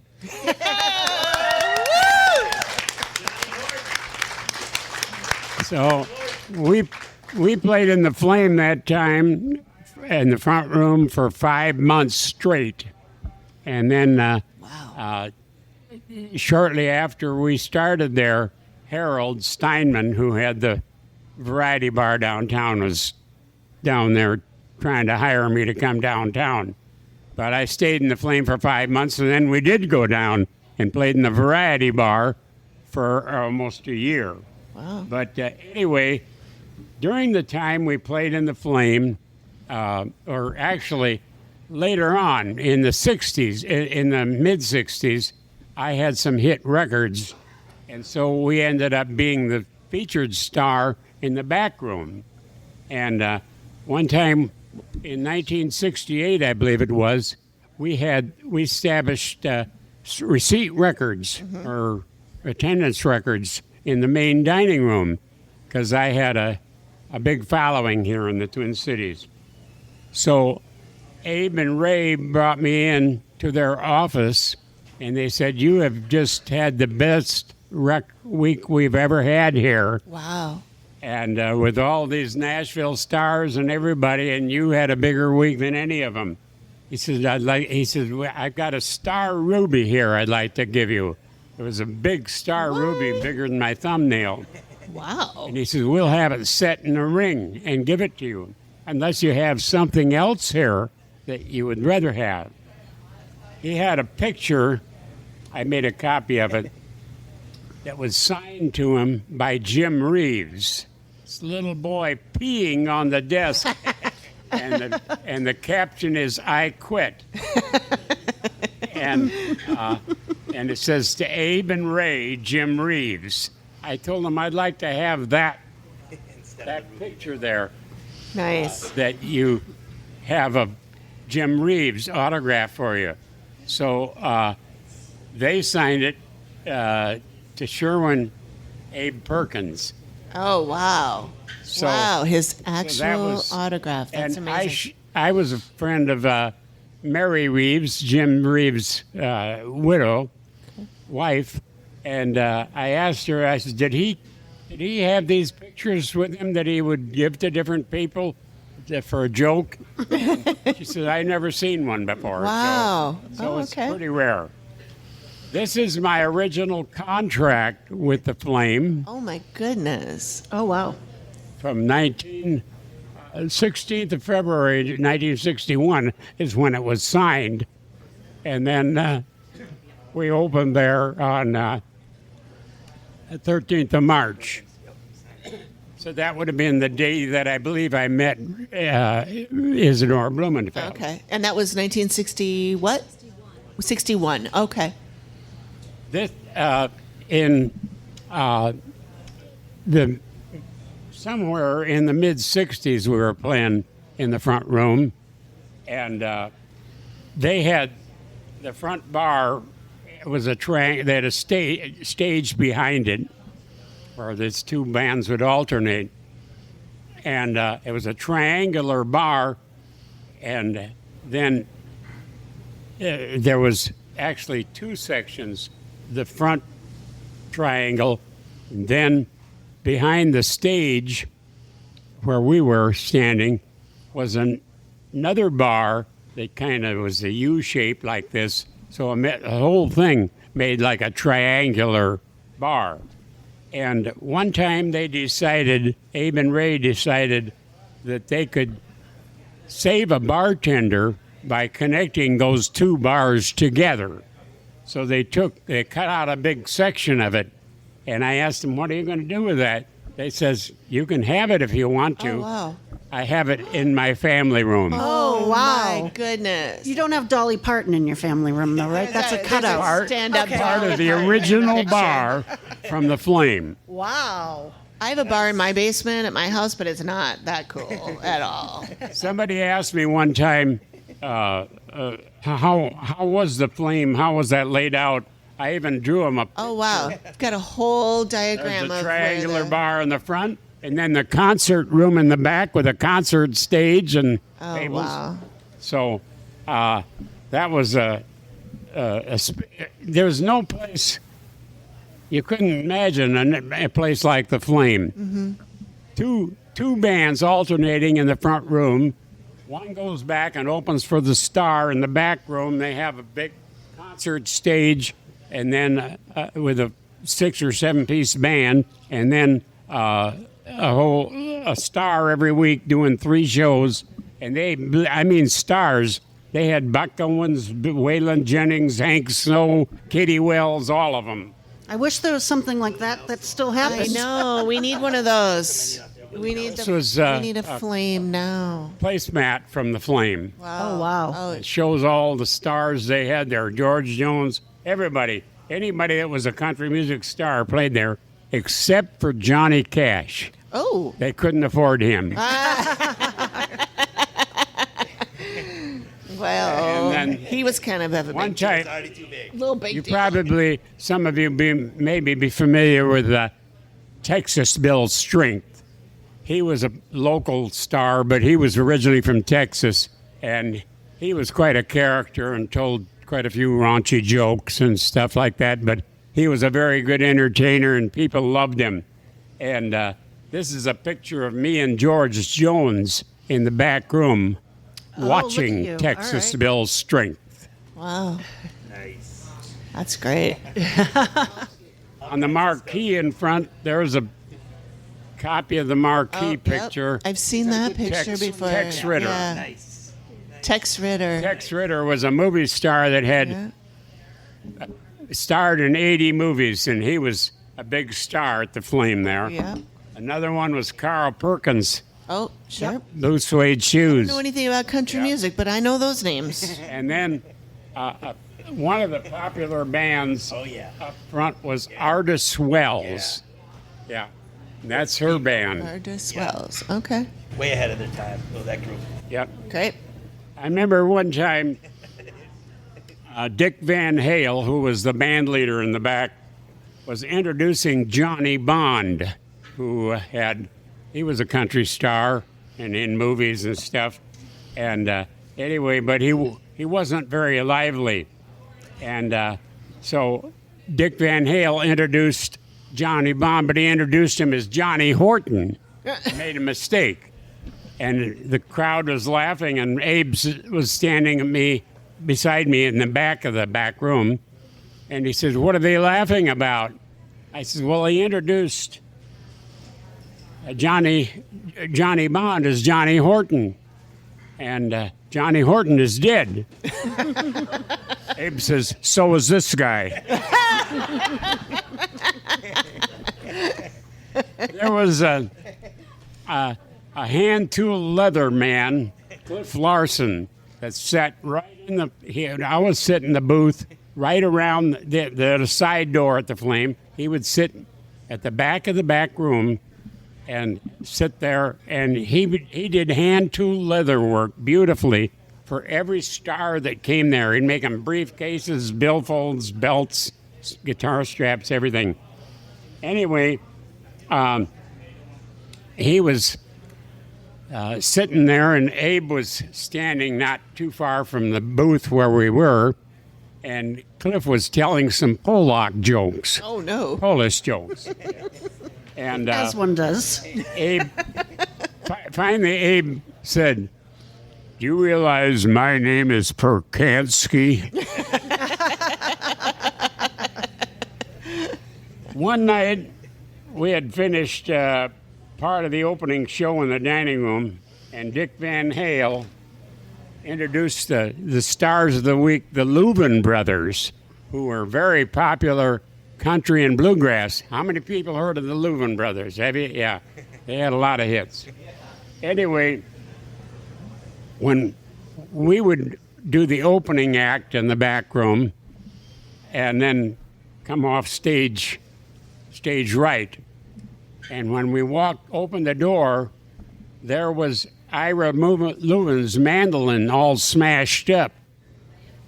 He had a terrible temper.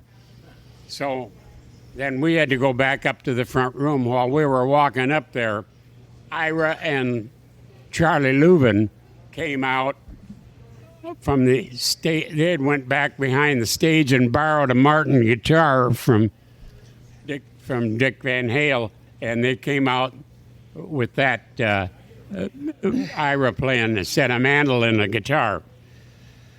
I did some shows with Charlie years later at festivals, and I said, "Do you remember that when he smashed up his mandolin? He had a terrible temper." "Oh, yes. He picked up every piece of it and put it in a grocery bag, took it home, put it all together, and you couldn't tell." Oh, my goodness.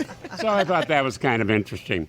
One time, Red Foley, who was a country gospel singer, was singing, and Texas Bill had taken him out in the afternoon and got him to drink quite a bit. Of course, he was a gospel singer and respected as probably almost a teetotaler, but he wasn't that day. And he had a hit version of Peace in the Valley, which later Elvis did too. But anyway, he was standing out there on stage. "Well, I'm tired and I'm weary and I must go away." He fell right off the edge of the stage onto a table.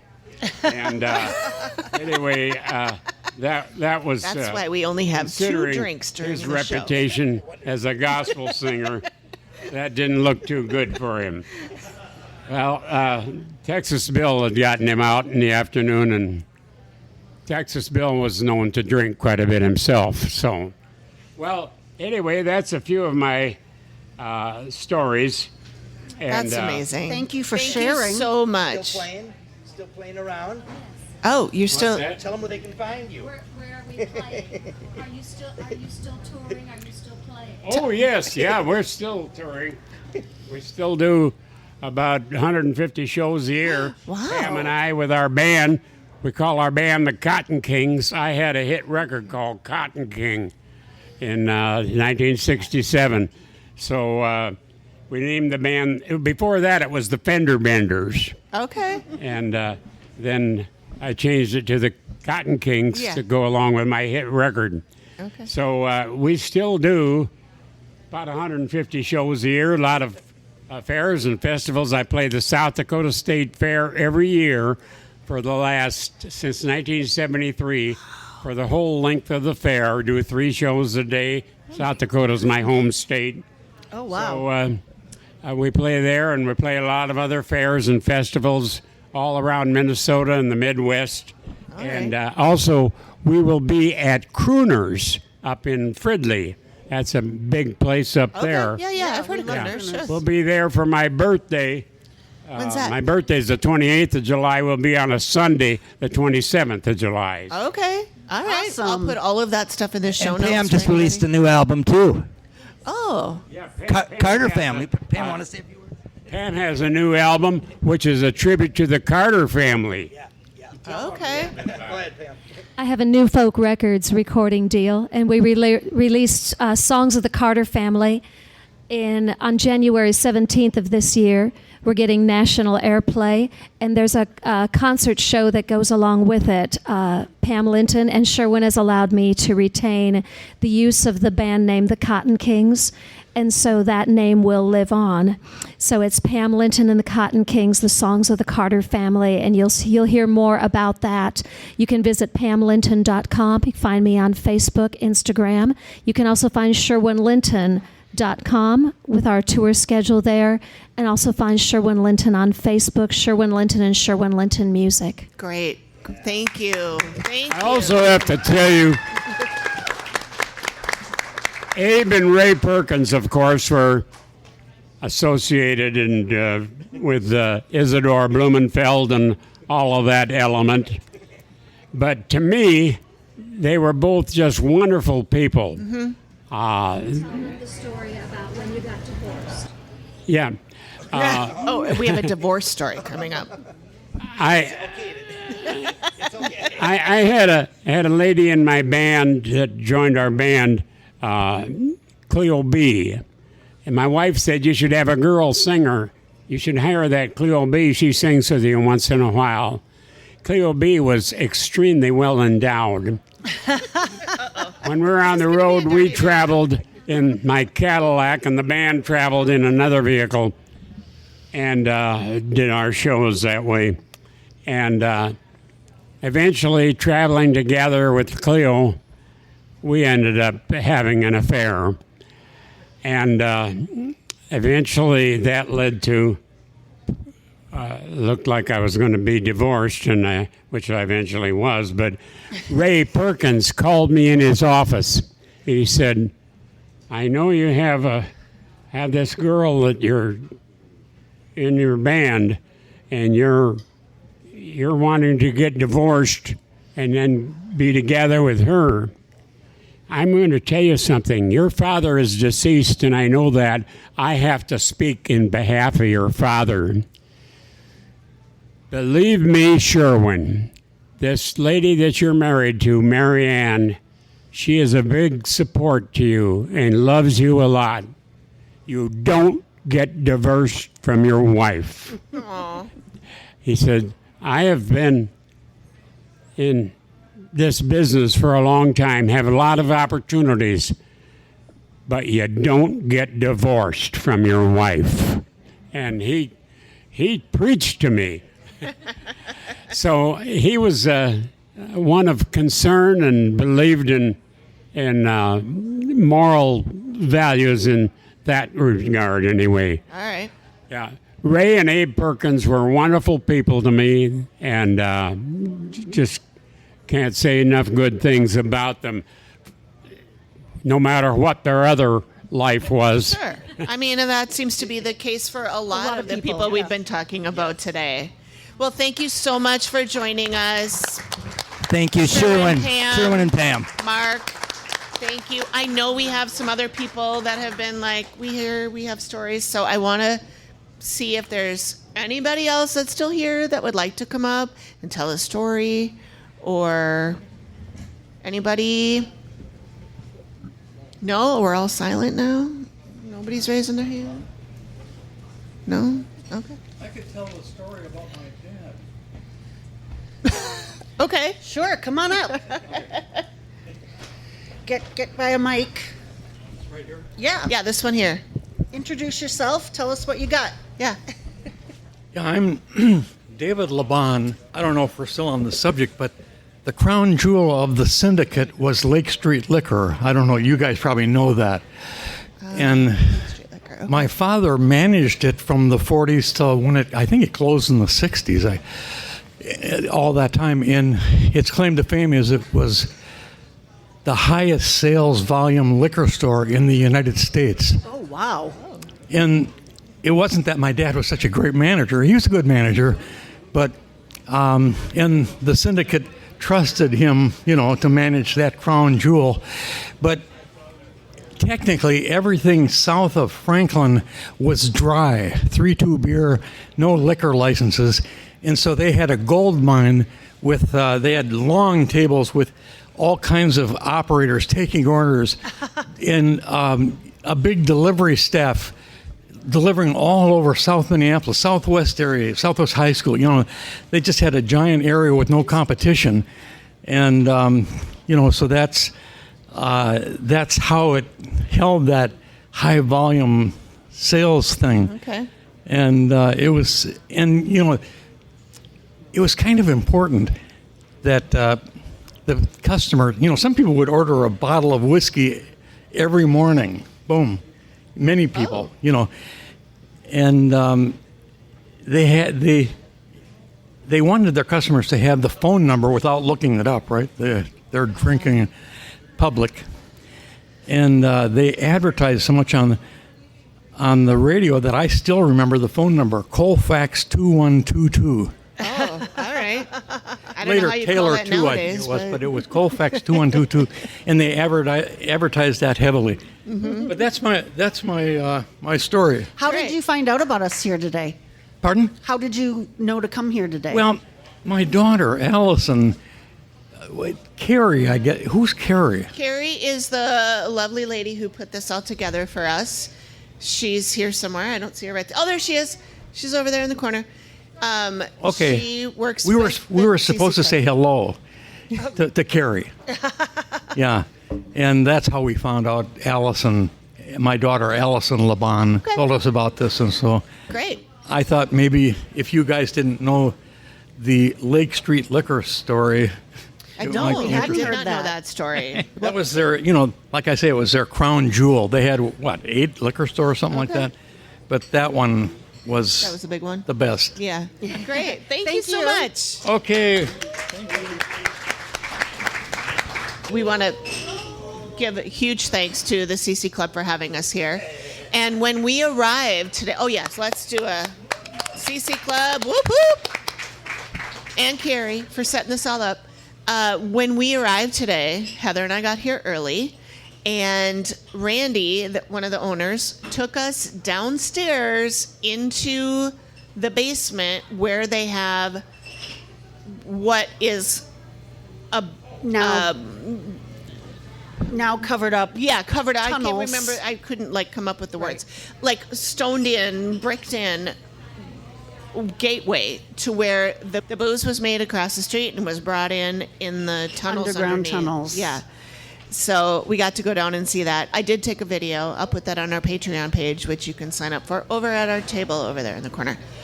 Okay. Is there anybody? Oh, and Randy's father? Randy, are you around? Where's Randy? Nowhere. I think it's his father, who is Rabbi Max Shapiro, who actually spoke at Kid Cann's funeral. Do we have anybody? I see my friend Rita. You want to come up and tell a story, my darling? I can't even see you. This is Rita. She was very, very helpful to us when we were putting this show together. So I'm gonna say something. What are you gonna say? I don't know. Oh, okay. Rita has a bunch of stories, and she was very helpful to me when we were putting this together. Her family, her parents, were friends with Isadore and Lily. She knew him as Fergie. This was in his Fergie days, so this would have been in the 60s, right? Mm-hmm. I'm a star. You're a Yes, star. you Tell us whatever story you're happy to tell us, whatever you're willing to tell us. See, she's a little nervous about telling these stories because she hasn't told them before in public. So, Okay, what story would you like me to? tell the story about how your father had an idea for how to smuggle With Kid Cann. with Kid Cann, involving Kid Cann, yes. My dad was a bootlegger back in the 30s. He was approached, I don't know by who, but he was approached to he had an idea about how to bootleg the liquor. So they asked him, he was approached by someone, asked him if they wanted him to go to Chicago and meet Al Capone with his idea. And my dad did, and Al Capone and he are blood brothers, I guess that's what you would call it, that they combine their wrists and blood. Wrists? I don't know. They did a blood oath, basically, in this bar in Chicago. The thumb? The thumb, maybe? I don't know. My dad didn't say. He was not very, he didn't tell you the whole story right away, right? Yeah. And so... What was his idea? Oh, I can tell you, yeah. For his idea, they gave him a big Cadillac or some big roadster, and it had a big tire on the side, and it was beautiful, convertible, white. But what was the a idea? rumble How do we seat. smuggle? Oh, yeah, that's what he got for telling his idea. And his idea, my dad was a milkman, and his idea was Kid Cann, to put the milk, the liquor in the milk bottle, and he would take it in his little cart or hand thing that rattled all the time. And he would deliver to not liquor stores, but what were they? Just, I don't know. He'd Probably deliver people's doorsteps, right? Yes. Supposedly it was milk, and it was milk and cream and other and a things. little booze. A little booze. A little. Hey, yeah. I might make one of those up for myself when I get home tonight. So that's how the liquor got in there, and I guess they were successful. And that's how her father got a very fancy car. Fancy car. My mother, I said, they were married 65 years, and I said, why do you stay married if you're mad at Dad? So your mom didn't approve of the bootlegging? It was before they were married. Oh, okay. So she said to my dad, she said to me, I fell in love with his car. So, anyway. That was inside joke. All right. Do you have any other stories about Fergie you'd like to tell? You told me one once about how when you went to dinner with him. Oh, yeah. that he My would- mom and dad would go to dinner with Fergie and Lil, Blanche and Maury. And they invited me to come, and I had my two kids. I can't remember the name. It was like a cafeteria in Midway, Minneapolis, St. Paul.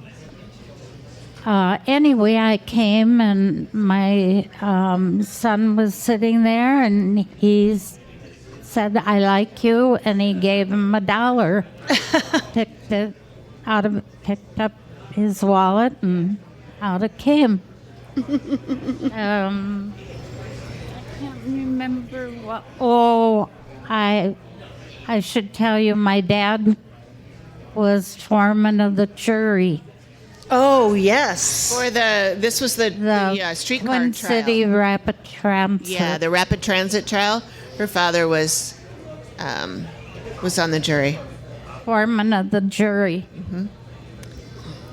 Yep. And it's your understanding that your father and Fergie were not friends prior to that? No, I didn't know. Okay. No, they weren't. Not according to my mom. But if you look at the timeline, if he got that car and was doing bootlegging back then, yeah, before I your think parents so. even met, it's a good chance that they knew each other Acquaintances at when least. the trial came up, right?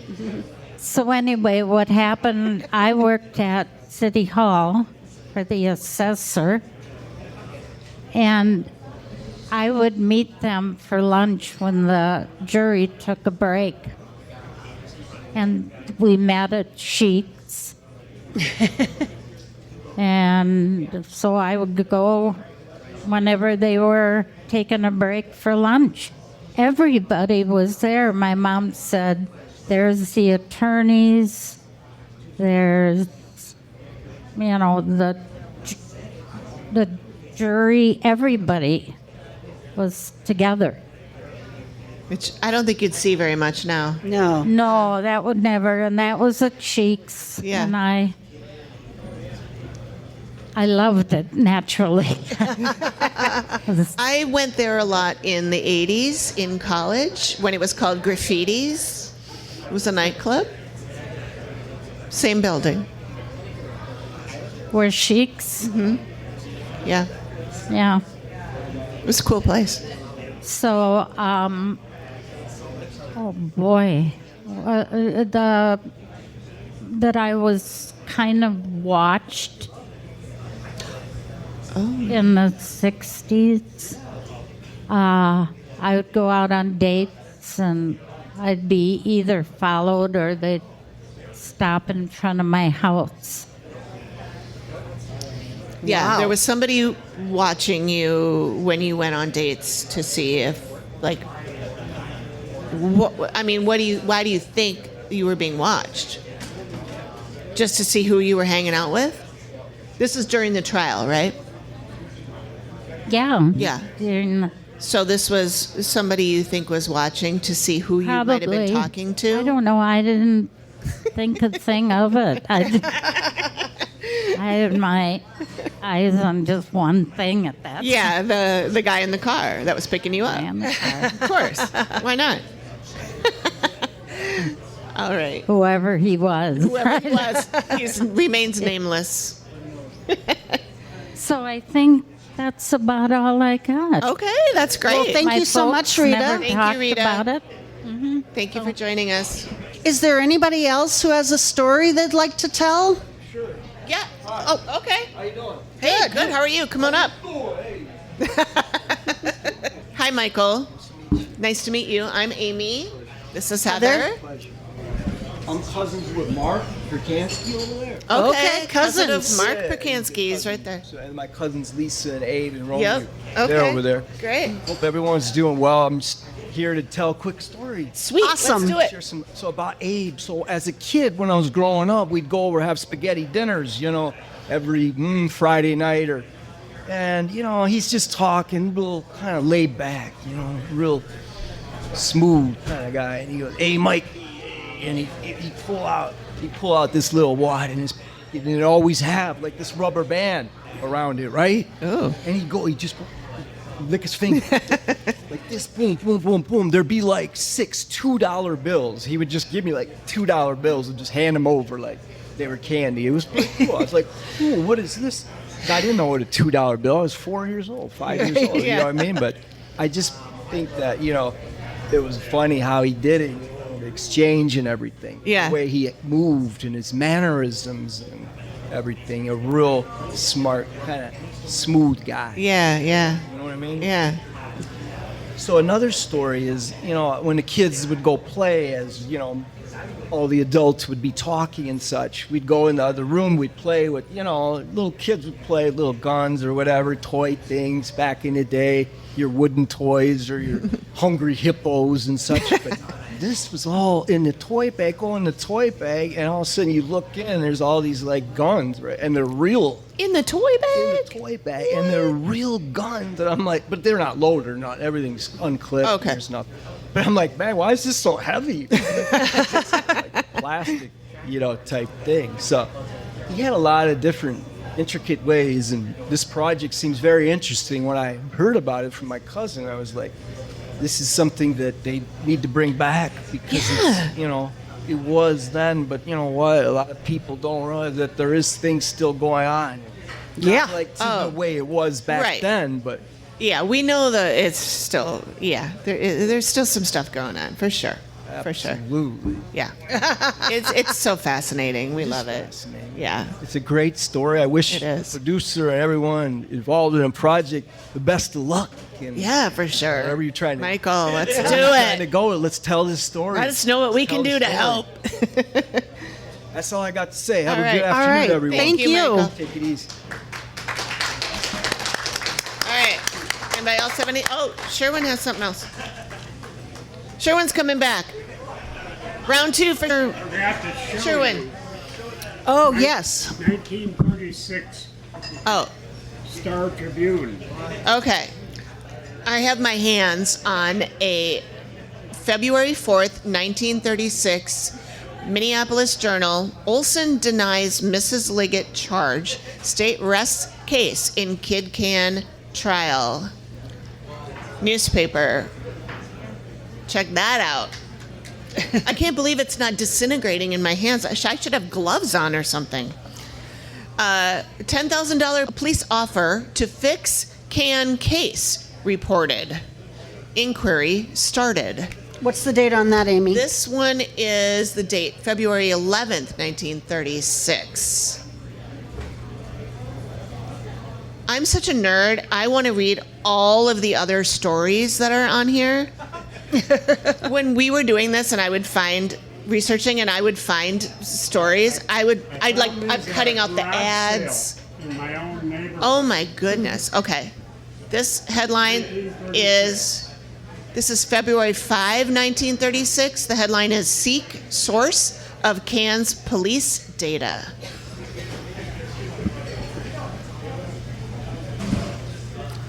That's amazing. I can't believe you have those and they're still not falling apart. And I remember visiting with him at the Flame. He had quite a strong accent. Oh, here. I said, when I visited with him at the Flame, which during 2 intermissions, he had at least to me, a strong accent. I would assume he would. I never even thought about that. Like when I read things that quotes we see about him, I don't automatically hear them in a Romanian accent, but of course he would have that. Right. All right. Thank you, Sherwin. Thank you for coming back up with those. All right. Anybody else? More stories? Anybody else want to tell a story?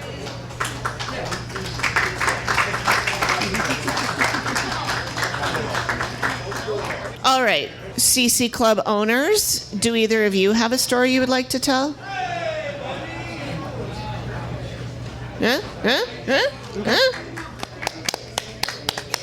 Steve, right? Steve, I met you before last time I did a show here. Okay, this is Steve, owner. I don't have a personal story, and it's just kind of an interesting twist. Okay. Talking about Kid Cann. My dad was Rabbi Shapiro. Your dad was Rabbi Shapiro. Kid Cann's funeral. I got that goofed up when I said it before. It was your dad that was Rabbi Shapiro. Okay. And, so I wasn't there, so I can't tell you much. But right. The only thing I recall when he came back from the funeral was he had 2 recollections. One, he was surprised by all the national publicity. Yeah. He didn't read, I believe Time magazine, when they did their article, referred to Kid Cann as the last mobster, that he was the last living member of the Al Capone untouchable era. Right. The other thing was kind of funny because the reporters were coming up to him. He said a group of guys came up and said, "Rabbi, you want us to keep him away from you?" we were assuming that's the new generation of mobsters coming to pay their respects at the funeral. Nice. Yeah. Not much of a story, but that's no, it's great. recollection. It's great. I love all the connections. This is amazing. Thank you so much, Steve, owner of the CC Club. All right. I think we're wrapping up, but I want to talk about the guy that wrote our theme song, which you would have heard in the very beginning, a little snippet of it. I wanted to thank some people first. I want to thank Marc Christman, our photographer today, and Michael Johnson, who is recording all the video for us, and my husband Greg over there, who's our roadie today. And thanks to Carrie and the CC Club for inviting us here for this amazing, fun gangster party. And thank all of you for showing up. And if you enjoyed it, you can check out our table over there with all our stuff. You can find our podcast on any podcast app. We will have this show edited and out for everyone's listening and viewing pleasure pretty soon. I'm gonna give myself a week. Let's say that. Within a week, you'll see it. And if you had a great time today, tell a friend. And if you didn't, zip it. We want to thank the people who helped us get this podcast off the ground. We've leaned on our family and friends and people that we've run into. Some of them are here. But I want to make sure that we give a big shout out to a musician named Paolo Forlì, who wrote our incredible theme song. I came across this when I was doing some research early on, pre-research, I guess, for the podcast on YouTube, and this song popped up, and I heard the first few beats of guitar strums, and I got immediate chills, and I was like, this has to be our theme song. It feels like it just kind of put everything what's the title together. of it? It's called The Last Prayer for Isadore Blumenfeld. So I reached out to the artist, and I found out he's Italian, and not like American Italian. He's Italian. He lives in Italy. And he's writing this song about Kid Cann, and I'm thinking, I didn't even know about him until like a week before. How did you know about him? So I reached out to him. He told me the whole story. It turns out he has a whole album about Minneapolis, and I asked him to tell me why he had done this. And fast forward to about last week when I'm putting the whole show together, and I realized that I had forgotten most of the details. So I reached out to him again, and I said, would you retell me why you chose Minneapolis, why you chose to talk about Isadore Blumenfeld? And he sent me a voice note, which I'm going to play for you now. And then after that, I will play the full song, and that'll play us out, and we will be done. Awesome. Okay. So this is his response to my asking him to retell me the story. Hi, Amy. Thanks for writing me. In these days, it's just 10 years ago, because it was April 2015. So 10 years ago was the album Minneapolis. The reasons were I thought a lot about this because I wanted to tell about the town in the world where I'd never been before. So I could not be involved in my opinion in being in this place before, but just studying its history and the facts that happened there. So I began to study many papers, many documents about Minneapolis. And so I saw all the history about these songs, or the people, the thieves, the mafia, all the stuff around it. So it's a very simple story because I wanted to describe something very important in the world, a town that could contain so many influences, many things, as for that kind of life of robbers and mafia people. So I'm very honored to be in your transmission again, and was a black and white world. So let me know so I can hear you again. Hugs, big hugs. When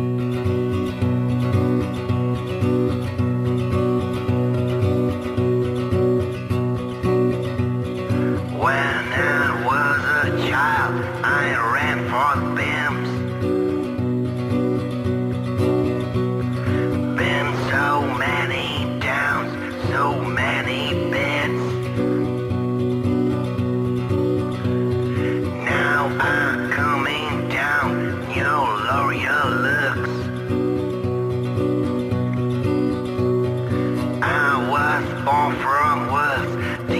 boreal lands. I'll burn your bones.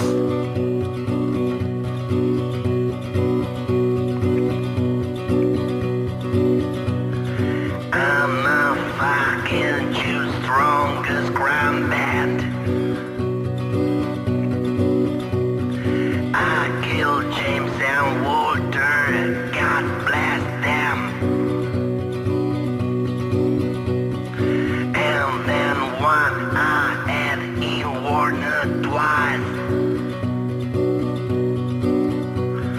Then pigs learned from east, she was in fame. I burned her bones.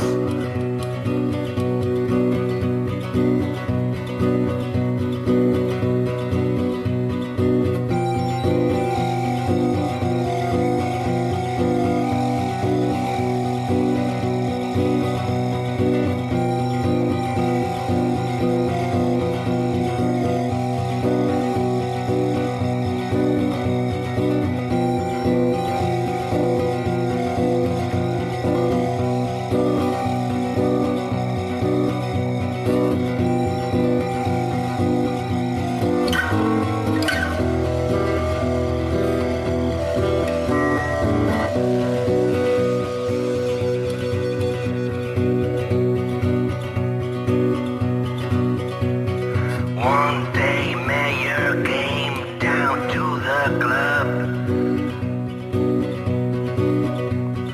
Then we put on Wanderer's golden fire.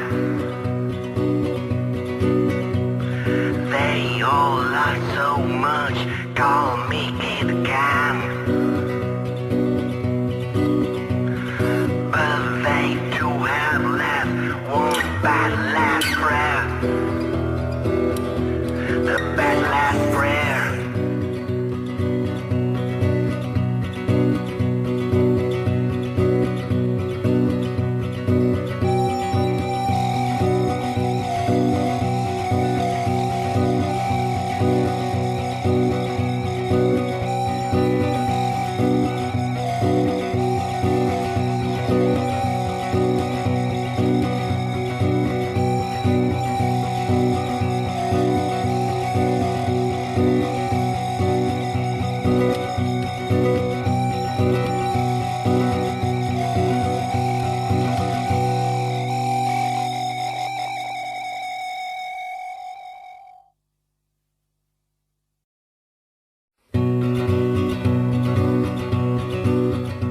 Volsteadland is your passport to the dark, boozy, bullet-riddled backstreets of the 1920s and 30s in Minneapolis, a city teeming with secrets, speakeasies, and the sinister charm of one of its most infamous figures, Isadore Kid Cann Blumenfeld. Join hosts Amy, that's me, and Heather as we peel back the curtain on the era where mobsters called the shots, politicians looked the other way, and the Twin Cities were anything but squeaky clean.